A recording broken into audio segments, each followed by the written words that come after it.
стандартной комплектации, 3 основных комплектации, которые будут потом наполняться определенными спецификациями.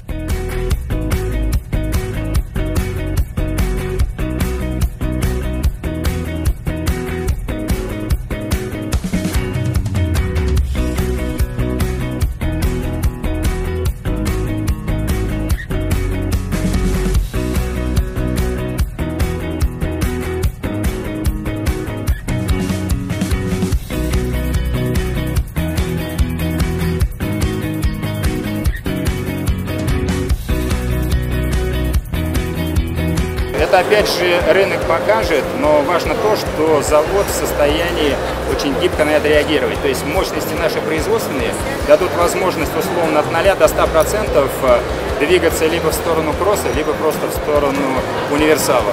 И мы с самого начала понимали, что это очень важно, хотя если говорить о моей оценке, то я думаю, что через какое-то время будет 50 на 50.